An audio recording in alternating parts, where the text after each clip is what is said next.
साईराम. आपल्या सर्वांच्या हृदयस्थ वसणाऱ्या आत्मारामास साष्टांग प्रणिपात करून गोस्वामी तुलसीदास रचित श्री रामचरितमानस या ग्रंथातील जो पंचम सोपान सुंदरकांड याचं आपण चिंतन करत आहोत. सज्जन हो, हे आपलाच कथा चिंतन क्रमांक 888. आपण गेल्या चिंतन प्रवाहामध्ये हनुमंत आणि सीताजींचा संवाद अभ्यासत होतो. सीताजी ज्या या त्रिजटेकडून अग्नीची अपेक्षा करतायत, आपल्या स्वतःची देहाची राख करू पाहत इच्छित आहेत, अशा सीताजी अत्यंत विकल अवस्थेमध्ये समस्त प्रकृतीकडून आपल्या समाप्तीची विनंती करतायत. मग तो अग्नी तारकांकडं, चंद्रमांकडं, अशोक वाटिकेकडं, प्रत्येकाकडं सीताजी मागतायत. सीताजींच्या अंतःकरणाची ही स्थिती पाहून हनुमंत मनात विचार करतात की आता सीताजींना काहीतरी आपण आधार द्यायला हवा, आपल्या अस्तित्वाची खूण द्यायला हवी. आणि हनुमंत अस्तित्वाची खूण आहे रामनाम. अशी ही भगवंताची मुद्रिका त्याने सीताजींच्या चरणांजवळ टाकली. सीताजींनी अत्यंत प्रेमाने, जणू काही आपल्याला अग्नीच प्राप्त झाला आहे अशा आनंदात त्याला उचलली खरी, परंतु ही तर प्रभू रामचंद्रांची मुद्रिका आहे. अरे, प्रभू रामचंद्रांना तर कोणी पराभूत करूच शकत नाही, आणि ही मुद्रिका देखील मायेने पुन्हा रस्ता येऊ शकत नाही. मग ही मुद्रिका इथं आली कशी, असा सीताजी मनामध्ये विचार करत असतानाच हनुमंत मधुर शब्दांमध्ये त्या अशोक वाटिकेमध्ये रामकथा गाऊ लागतो. ही अतिसुंदर रामकथा ऐकल्यानंतर सीताजींच्या मनामध्ये देखील या कथाकाराला पाहण्याची इच्छा मनामध्ये निर्माण होते. आणि मग कही सुप्रकट होत की न भाई, अशा पद्धतीने सीताजी हनुमंताला आपल्या जवळ प्रगट होण्याची आज्ञा करतात. हनुमंत तिथं प्रगटतात. मी रामदूत आहे आणि हे मी करुणानिधानची शपथ घेऊन तुला सांगतो आई. अशा पद्धतीने हनुमंत आपली ओळख सीताजींना करून देतात. सज्जन हो, आपण इथपर्यंतचा कथाभाग गेल्या निरूपणामध्ये अभ्यासला. आता आपण पहिल्यांदा पुढील दोह्याचं गायन करू आणि मग त्याचबरोबर या दोह्यामध्ये राहिलेल्या 2 चौपायांचं चिंतन देखील बघूयात. सीताराम सीताराम रामा, सीताराम सीताराम रामा, हरिजन जानी प्रीति अति गाड़ी, सजल नयन पुलकावली बाड़ी, बूढ़त बिरह जलधि हनुमाना, बूढ़त बिरह जलधि हनुमाना, भयहूँ तात मो कहूँ जल जाना, अब कहूँ कुशल जाऊं बलिहारी, अनुज सहित सुख भवन खरारी, सीताराम सीताराम रामा, सीताराम सीताराम रामा, कोमल चित कृपाल रघुराई, कोमल चित कृपाल रघुराई, कपि केहि हेतु धरी निठुराई, सहज बानी सेवक सुखदायक, कबहु कसुरति करत रघुनायक, सीताराम सीताराम रामा, सीताराम सीताराम रामा, कबहु नयन मम शीतलताता, कबहु नयन मम शीतलताता, होई निरखी श्याम मृदु गाता, सीताराम सीताराम रामा, सीताराम सीताराम रामा, बचनु न आव नयन भरे बारी, अह नाथ हो निपट बिसारी, सीताराम सीताराम रामा, सीताराम सीताराम रामा, देखी परम बिरहा कुल सीता, देखी परम बिरहा कुल सीता, बोला कपि मृदु बचन बिनीता। मातु कुशल प्रभु अनुज समेता, तव दुख दुखी सुकृपा निकेता। सीताराम सीताराम रामा, सीताराम सीताराम रामा। जनि जननी मानहु जियऊ ना, जनि जननी मानहु जियऊ ना। तुम ते प्रेम राम के दूना। रघुपति कर संदेशु अब, सुनु जननी धरि धीर। अस कही कपि गद गद भयहु, भरे बिलोचन नीर। सीताराम सीताराम रामा, सीताराम सीताराम रामा। सीताराम सीताराम रामा, सीताराम सीताराम रामा। सियावर रामचंद्र प्रिय हो।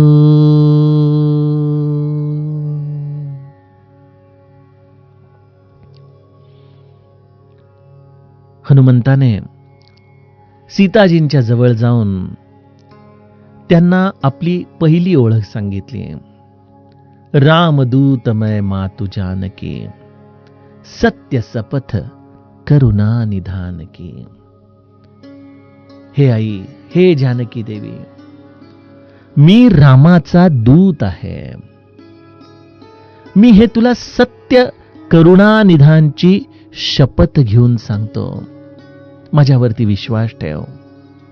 आई, ही जी तुझ्या हातामध्ये अंगठी आहे ना, ती अंगठी मीच या 100 योजन समुद्रापासून इथपर्यंत घेऊन आलोय. मला ही प्रभू रामचंद्रांनी अंगठी तुला ओळख सांगण्यासाठी म्हणून दिलेली आहे. ही प्रभू रामचंद्रांची खूण मी माझ्या समवेत आणलेली आहे. यापेक्षा अजूनही मी तुला माझी काय ओळख सांगू आई? मी आपणास यातील करुणा निधान या शब्दाच्या मागचं रहस्य गेल्या कथा निरूपणाच्या अंतिम टप्प्यामध्ये सांगितलं की हा शब्द जो केवळ सीताजींना माहिती होता, जो प्रभू रामचंद्रांना त्या एकांतामध्ये हाक मारताना वापरायच्या, आणि त्यांची इच्छा अशी होती की हा शब्द केवळ जो त्यांचा अत्यंत मनातला कप्पा असेल त्याच्या जवळच त्यांनी सांगावा, असं हे प्रभू रामचंद्रांचं नाव हनुमंताने आपल्या आईला ओळख पटवण्यासाठी म्हणून, आपल्यावरती विश्वास राहावा यासाठी म्हणून सांगितलेलं आहे. करुणा निधान हा शब्द ऐकताच सीताजींच्या अंतःकरणाची जणू काही सर्व कपाट उघडली गेली. आणि त्यातही विशेषत्वाने प्रभू रामचंद्रांची अंगठी आणणारा मी आहे, हे लीला चरित्रातलं वाक्य सीताजींना विशेष प्रसन्नता देऊन गेलं. बघा सज्जनो, यामाग अनेक पारमार्थिक रहस्य देखील गुरुकृपेने आपल्याला दिसून येतात.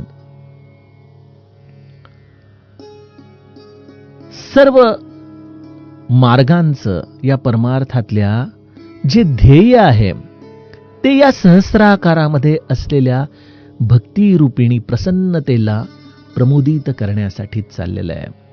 मग तो ध्यान योग असेल, ज्ञान योग असेल, कर्मयोग असेल. परंतु जसं श्री महाराज म्हणतात की एक विहंगम मार्ग आहे आणि एक पिपिलिका मार्ग आहे. ध्यान, कर्म, ज्ञान हे सर्व विहंगम मार्गाचे पांथस्थ आहेत. तो प्रत्येकाला जमेल असा तो मार्ग नाही. ज्ञानेश्वरीमध्ये नाही का माऊली देखील म्हणते ना की एखाद्या पक्षाने जमिनीवरून थेट पंख फडकावावेत आणि एखाद्या फळाला जाऊन झोंबावं, हा विहंगम मार्ग झाला. आणि या उलट एखाद्या मुंगीला त्या झाडाच्या बुंध्यापासून खालपासून वरतीपर्यंत जात जात त्या फळापर्यंत पोहोचायला किती प्रदीर्घ वेळ लागतो, किती प्रदीर्घ कष्ट घ्यावे लागतात. परंतु या मार्गामध्ये धोका कमी आहे. अशा या पिपलिका मार्गाचा दुसरा आपल्या दृष्टीने असलेला व्यक्त अवतार म्हणजे भक्ती मार्ग. आणि त्या भक्ती मार्गामध्येही विशेषत्वाने त्याचं स्पष्ट रूप जर आपल्याला कशामध्ये सापडत असेल तर ते नामस्मरण मार्गामध्ये आहे. नामस्मरण हे आजच्या काळातल्या लोकांना, जिथं प्रत्येक गोष्ट ही आपल्याला अत्यंत त्वरेने निर्णय देणारी असली पाहिजे, परिणाम दाखवणारी असली पाहिजे, अशा काळातल्या लोकांना नामस्मरणाचा मार्ग मनाला विशेष पटत नाही. कितीतरी काळ नामस्मरण केल्यानंतर आपल्याला थोडीशी काही प्रगती झाल्याची चिन्ह आपल्या साधनेमध्ये दिसत असतात. श्री महाराज म्हणतात की नामस्मरण करणाऱ्या माणसाने त्या चिन्हांचा देखील विचार करायची गरज नाही. कारण की जशा काही रेल्वे या हळू धावणाऱ्या असतात, काही रेल्वे या वेगाने धावणाऱ्या असतात, त्या प्रत्येक स्टेशनवर थांबत नाहीत, त्याप्रमाणे नामाचं साधन हे फास्ट ट्रेन प्रमाणे आहे. त्याला नाद ऐकू येणं, प्रकाश दिसणं, वेगवेगळ्या प्रकारच्या अनुभूती येणारे ही स्टेशन्स कदाचित लागणार नाहीत, परंतु हो, हे नाम थेट आनंदरूपी अंतिम स्टेशनला जाऊन झोंबतं बरं का. त्यामुळे नामस्मरणाचा मार्ग हा सर्वसामान्यांसाठी आचरणीय आहे. सर्वसामान्यांना आजच्या या कलियुगामध्ये देखील अत्यंत निर्धोकपणे या मार्गावरून पुढे नेणारा आहे. आणि आपण बघतोच की ज्ञान, कर्म, ध्यान या सर्व योगांसाठी लागणारी शुद्धता, शुचिता ही आज आम्ही या काळामध्ये सांभाळू शकत नाही. आणि त्यामुळं इथं खाली पडण्याचा, कोसळण्याचा संभव हा अधिक दाट आहे.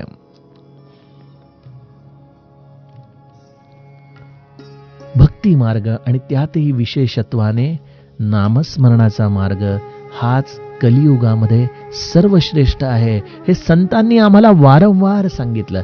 आणि त्यामुळं जो ही नाममुद्रिका घेऊन भक्ती रूपिणीच्या जवळ जातो, त्यावरती ही भक्ती रूपिणी विशेषत्वाने प्रसन्न होते, विशेषत्वाने आनंदित होते. कारण तू योग्य मार्गाने आलायस बाळा. जरी तुझ्या मार्गामध्ये अनंत अडचणी असल्या तरी देखील या सर्व मार्गांमध्ये या नामानेच तुझं रक्षण केलेलं आहे. नाम काय करतं आम्हाला? गोस्वामीजींनी नामवंदनेमध्ये किती सुंदर नामाची थोरवी गायली आहे.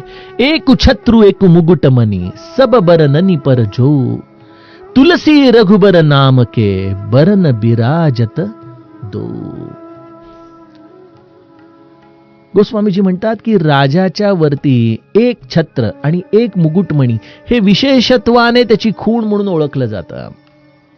राजाच्या वरती छत्र असलं पाहिजे आणि राजाच्या मुकुटावरती तो सुंदर मणी देखील असला पाहिजे. मग इथं नाम आम्हाला काय करतं? तर नाम आम्हालाच राजा करून टाकतं. नाम आमच्यावरती छत्र धरतं, नाम आमचाच मुकुटमणी होतं. नामाचं छत्र आणि नामाचा मुकुटमणी असं नामस्मरण करणाऱ्यावरती नाम कृपा करतं. आणि त्यामुळं अनेक संत या नामवंदनेमध्ये नामाला नाम महाराज म्हणतात. एका महाराजाच्या रूपामध्ये या नामाची वंदना त्यांनी केलेली आहे. हे नाम आम्हाला राजा करून टाकतं बघा. असा हा नामाचा प्रताप आहे आपल्या जीवनामध्ये होणारा.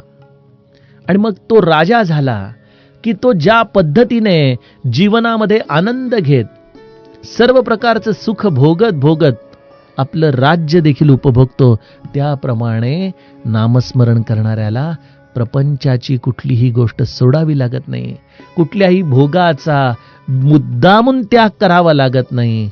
आणि तरी देखील परमपदाच्या सिंहासनावरती हे नामस्मरण त्याला नेऊन बसवतं.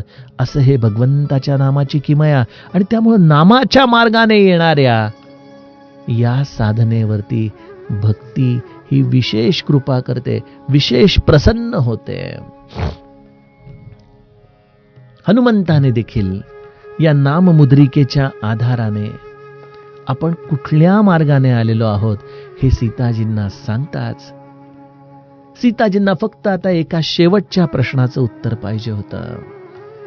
नर बानर ही संग कहूं कैसे, कही कथा भई संगती जैसे.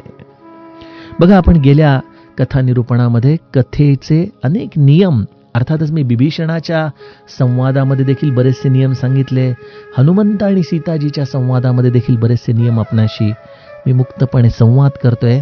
एक ह्याच्यामधला सुंदर छोटासा नियम बघा, गोस्वामीजी आम्हाला किती रहस्य या चौपायांमधून चिंतनासाठी देत आहेत. नर बानर ही संग कहूं कैसे, कही कथा भई संगती जैसे. काय येतं तुमच्या डोळ्यासमोर ही चौपाई वाचल्यानंतर? का मी याला रहस्य म्हणतोय? विचार करा थोडा.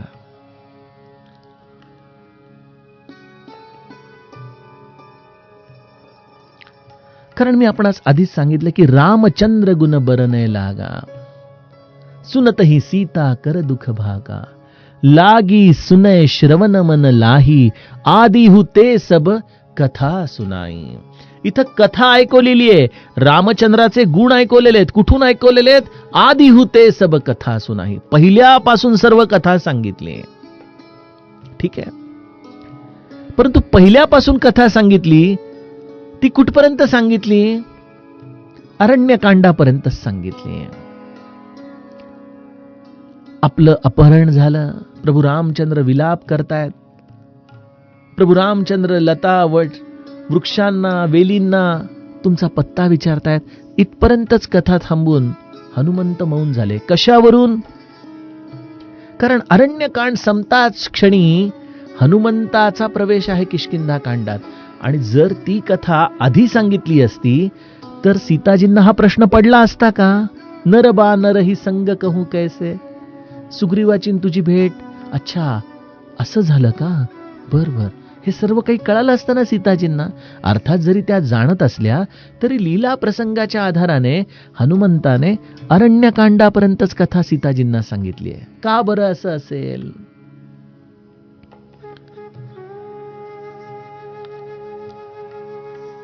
जिथं काही स्वतःची थोरवी असेल, जिथं काही स्वतःचं मोठेपण असेल, सज्जनो, साधकाने ह्या गोष्टींना मुद्दामून कोणी आपल्याला विचारल्याशिवाय आपण सांगायला जाऊ नये. अन्यथा तो लौकिक आमच्या मागे लागतो बरं का. हनुमंताने रामकथा पूर्ण सांगायला पाहिजे होती. आदि हुते सब कथा सुनाई, मान्य आहे. मग सगळी सांगितली तर मग नर आणि या माणसाचा संग कसा झाला ही कथा सांगितली नाही. याचा अर्थ अरण्यकांडापर्यंत येऊन हनुमंताने विश्राम घेतला.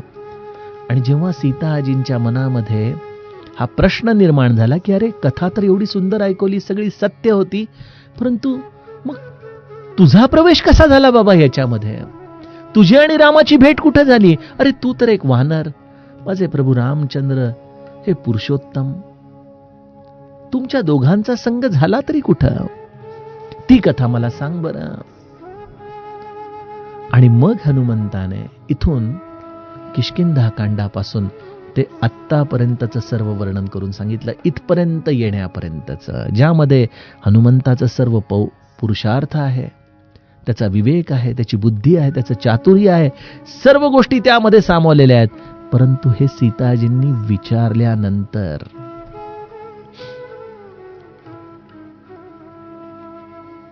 आणि सीताजींनी जणू काही ही परीक्षाच हनुमंताची या वाक्याच्या आधाराने घेतलेली आहे. कारण जर हे हनुमंताने न विचारता सांगितलं असतं तर कदाचित कुठंतरी अहम अजूनही शिल्लक आहे याची जाणीव भक्तीला झाली असती.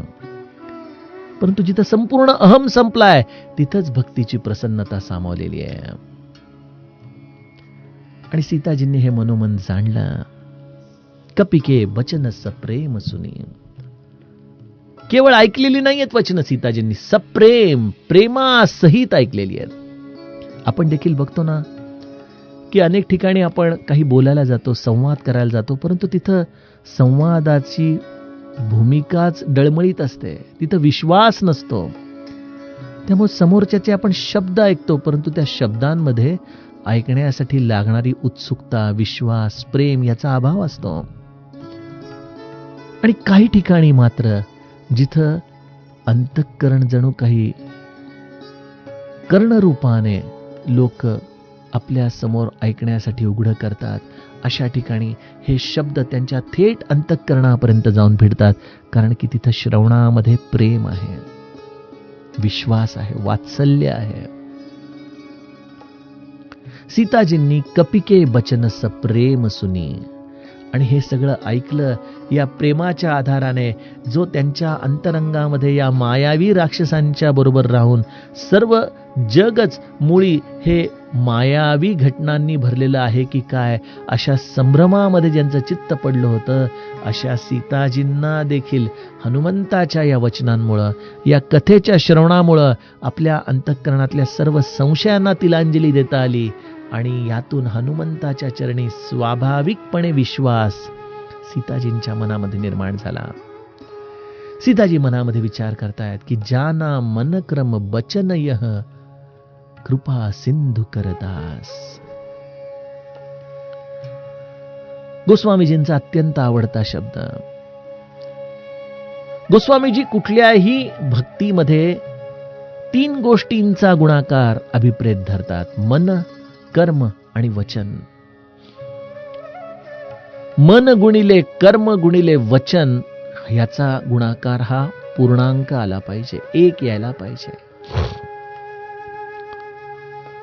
समजा तुमच्या मनामध्ये खूप आहे हो करण्यासारखं, परंतु तुमचं कर्म तुम्ही करत नाहीये त्या पद्धतीने.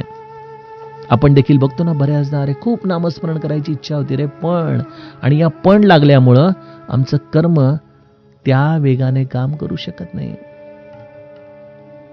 आणि कर्म कदाचित मनही आम्ही आहे त्याप्रमाणे आम्ही कर्म देखील करूत, नामस्मरण देखील करूत, परंतु आमच्या वचनांमध्ये कटुता असेल, लोकांची निंदा दोष चघळण्याची या वचनांना सवय असेल, तरी देखील हा गुणाकार 1 होऊ शकत नाही.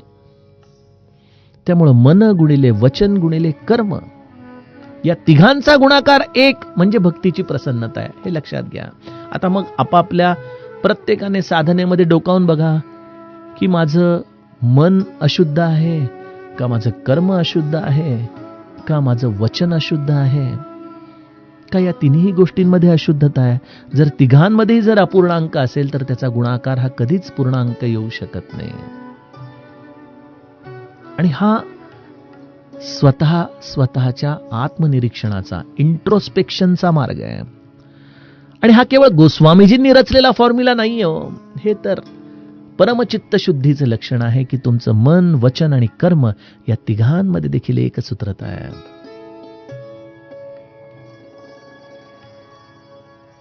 सीताजींनी कशी ओळखली असेल हनुमंताच्या हृदयातली मन, वचन आणि कर्माची शुद्धता? सर्वप्रथम करुणानिधान या शब्दाने सीताजींना लक्षात आलं की प्रभू रामचंद्रांच्या मनामध्ये ज्याचं स्थान आहे, आणि त्याला प्रभू रामचंद्र आपल्या मनामध्ये स्थान तेव्हाच देतील जेव्हा त्याचं संपूर्ण मन हे प्रभू रामचंद्रांमध्ये रत आहे.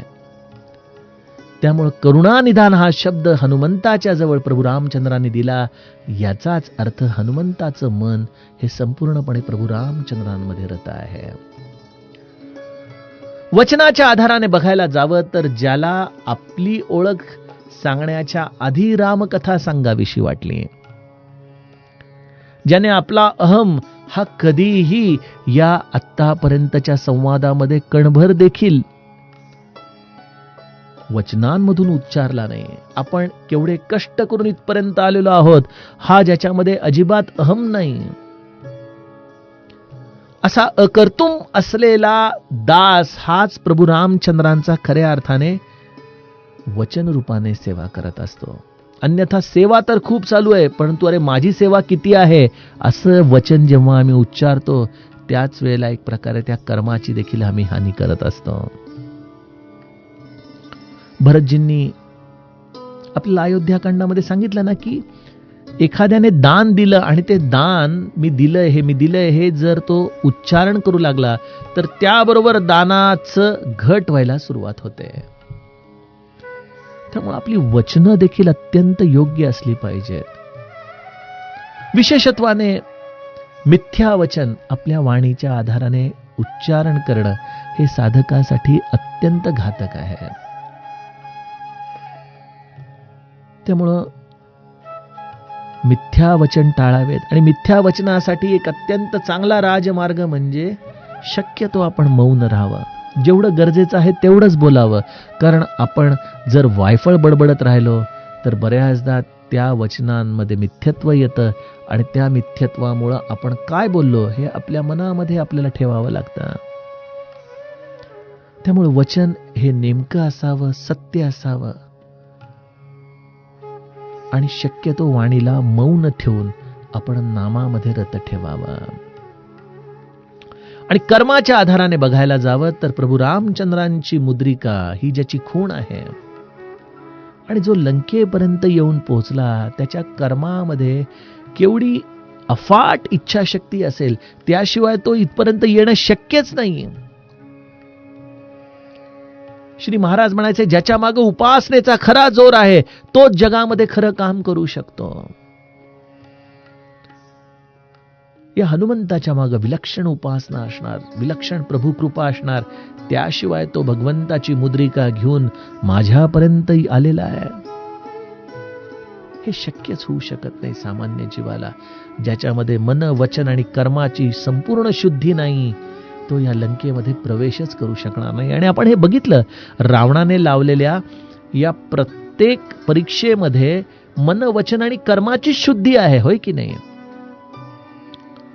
जर हनुमंताचं वचन, हनुमंताचं मन, हनुमंताचं कर्म यामध्ये थोडी जरी अशुद्धता असती तर मैनाक पर्वताच्या मोहामध्ये हनुमंताचं मन अडकलं असतं.